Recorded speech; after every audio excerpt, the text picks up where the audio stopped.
നമുക്കിനി പശ്ചിമേഷ്യയിലെ സാഹചര്യങ്ങൾ എന്താണ് എന്നതുകൂടി നോക്കണം. ഇറാനിലെ ക്രൂഡ് ഓയിൽ US നിയന്ത്രണത്തിൽ കൊണ്ടുവരികയാണ് തന്റെ പ്രധാന ലക്ഷ്യമെന്ന് വെളിപ്പെടുത്തിയിരിക്കുകയാണ് പ്രസിഡന്റ് ഡൊണാൾഡ് ട്രംപ്. ഇതിനായി ഇറാനിലെ ഖാർഗ് ദ്വീപ് പിടിച്ചടക്കുന്നതുൾപ്പെടെ പരിഗണിക്കുന്നുണ്ട് എന്നും ട്രംപ് പറയുന്നു. ഫിനാൻഷ്യൽ ടൈംസ് പത്രത്തിന് നൽകിയ അഭിമുഖത്തിലായിരുന്നു ട്രംപിന്റെ പ്രതികരണം. എന്നാൽ US കരയുദ്ധത്തിന് മുതിർന്നാൽ പേർഷ്യൻ ഉൾക്കടലിലെ സ്രാവുകൾക്ക് US നാവികർ ഭക്ഷണമാകുമെന്ന് ഇറാൻ സൈനിക വക്താവ് ഇബ്രാഹിം സോൾഫഖാരി മുന്നറിയിപ്പ് നൽകി. ഇതിനിടെ ഏഷ്യൻ വിപണിയിൽ ഇന്ന് വലിയ ഇടിവാണ് രേഖപ്പെടുത്തിയത്. ക്രൂഡ് ഓയിൽ വിലയും വർദ്ധിച്ചു. അജയ് സുധ ബിജു വിവരങ്ങളുമായി ഉണ്ട്. അജയ്, എന്താണ് ഈ യുദ്ധത്തിലേക്ക് നയിച്ച സാഹചര്യമെന്ന് ട്രംപ് തുറന്നു പറഞ്ഞ ദിവസം കൂടിയാണ്. വെനസ്വേലയിലേതുപോലെ തന്നെ അവിടുത്തെ എണ്ണ നിക്ഷേപം, എണ്ണയാണ് തന്നെ ഇതിന് പ്രേരിപ്പിച്ചിരിക്കുന്നത് എന്ന തുറന്ന പറച്ചിലാണ് ട്രംപിന്റെ ഭാഗത്തു നിന്നും ഉണ്ടായിരിക്കുന്നത്. ഇതിനോടുള്ള പ്രതികരണങ്ങൾ എങ്ങനെയാണ്? ഒപ്പം തന്നെ കരയുദ്ധം അത് വലിയ അബദ്ധമായിരിക്കുമെന്ന മുന്നറിയിപ്പ് ഇറാൻ ആവർത്തിക്കുന്നുമുണ്ട്. ഈ കരയുദ്ധം അത് തീർച്ചയായിട്ടും അതിന് US എന്തിനാണ് മുതിരുന്നത് എന്നുള്ള അതിൻ്റെ ഒരു ലക്ഷ്യം കൂടി നിലവിൽ പുറത്തു വരുന്നു എന്നതാണ് നമുക്ക് കാണാനാകുന്നത്. അതായത് ഈ ഖാർഗ് ദ്വീപിലുള്ള ഈ ക്രൂഡ് ഓയിൽ അത് നിയന്ത്രണത്തിൽ കൊണ്ടുവരിക മാത്രമല്ല US-ന്റെ ലക്ഷ്യമെന്ന് പറയുന്നത്.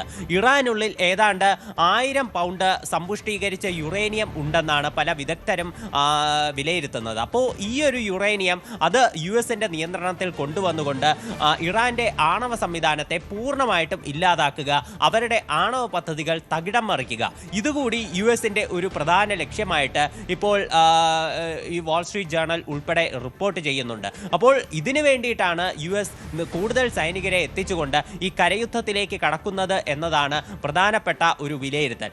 അതുമാത്രമല്ല, ഖാർഗ് ദ്വീപ് പിടിച്ചടക്കുന്നതിന് ഈ ക്രൂഡ് ഓയിൽ നിയന്ത്രണത്തിൽ കൊണ്ടുവരിക എന്നതിനപ്പുറം ഇറാനിൽ ഒരു കരയുദ്ധം ആരംഭിക്കുകയാണെങ്കിൽ അതിന് സഹായകരമാകുന്ന രീതിയിലുള്ള സൈനിക നീക്കം ഖാർഗ് ദ്വീപ് വഴി നടത്തുക എന്നതും US-ന്റെ ഒരു പ്രധാനപ്പെട്ട ലക്ഷ്യമായി വിലയിരുത്തുന്നു. മാത്രമല്ല, ട്രംപ് ഇപ്പോൾ ഫിനാൻഷ്യൽ ടൈംസിന് നൽകിയ അഭിമുഖത്തിൽ വ്യക്തമാക്കി തന്നെ അദ്ദേഹം പറഞ്ഞിട്ടുണ്ട്, ഈ ഇറാനിലുള്ള ഈ ക്രൂഡ് ഓയിൽ അത് US-ന്റെ നിയന്ത്രണത്തിൽ കൊണ്ടുവരിക അത് തൻ്റെ പ്രധാനപ്പെട്ട ഒരു ലക്ഷ്യമാണ്. തൻ്റെ ഈ പദ്ധതി US-ലെ പലരോടും അവതരിപ്പിച്ചിരുന്നു. എന്നാൽ പലരും ഇതിന് വിരുദ്ധമായിട്ടുള്ള മറുപടികളാണ് തനിക്ക് നൽകിയത്.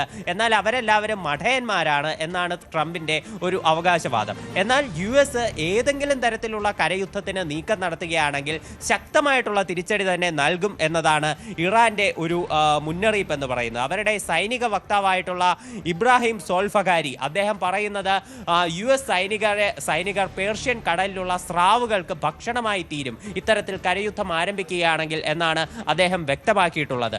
അതുപോലെ തന്നെ ഈ യുദ്ധത്തെ നിലവിൽ അനുശോചിച്ചുകൊണ്ട് പോപ്പ് 14 കൂടി രംഗത്തെത്തുന്ന സാഹചര്യമുണ്ട്. ഈ യുദ്ധം തുടങ്ങിയ നേതാക്കളുടെ പ്രാർത്ഥന ഒരിക്കലും ദൈവം കേൾക്കില്ല, അവരുടെ കൈകൾ രക്തക്കറകളാൽ നിലവിൽ നിറഞ്ഞിരിക്കുകയാണ് എന്നും അദ്ദേഹം പറഞ്ഞിട്ടുണ്ട്. അതുപോലെ കുവൈറ്റിൽ നടന്നിട്ടുള്ള ആക്രമണത്തിൽ ഒരു ഇന്ത്യക്കാരൻ കൊല്ലപ്പെട്ടതായിട്ട് വിവരമുണ്ടായിരുന്നു. അത് ഒരു തമിഴ്നാട് സ്വദേശിയാണ് എന്നുള്ള വിവരങ്ങളും നിലവിൽ പുറത്തു വരുന്നുണ്ട്. ശക്തമായിട്ടുള്ള ആക്രമണം തന്നെയാണ് നിലവിൽ ഇറാനിലും ഇസ്രായേലിലും നടക്കുന്നത്. ഇസ്രായേലിന്റെ തെക്കൻ പ്രദേശങ്ങൾ കേന്ദ്രീകരിച്ച് ഇറാൻ നിലവിൽ ആക്രമണം കടുപ്പിക്കുകയാണെങ്കിൽ വടക്കൻ മേഖലകളിലേക്ക് ഹിസ്ബുള്ള ഗ്രൂപ്പും ആക്രമണം നടത്തുകയാണ്. ഈ ഡ്രോൺ ആക്രമണവുമായി സജീവമായി തന്നെ ഹൂതി വിമതരും രംഗത്തുണ്ട്. അതേസമയം തന്നെ ഇറാനിലേക്കുള്ള തിരിച്ചടികളും കടുപ്പിച്ചിരിക്കുകയാണ് നിലവിൽ ഇസ്രായേൽ. ടെഹ്റാനിൽ നിരന്തരം സ്ഫോടന ശബ്ദങ്ങൾ ഉൾപ്പെടെ റിപ്പോർട്ട് ചെയ്തതായിട്ടാണ് പല വാർത്താ മാധ്യമങ്ങളും സൂചിപ്പിക്കുന്നത്. അതുപോലെ തന്നെ അവരുടെ പല കെമിക്കൽ പ്ലാന്റുകൾക്ക് ഉൾപ്പെടെ നാശനഷ്ടം സംഭവിച്ചതായിട്ടും വിവരങ്ങളുണ്ട്. ശരി, അജയ് സുധ ബിജുവാണ് വിവരങ്ങൾ.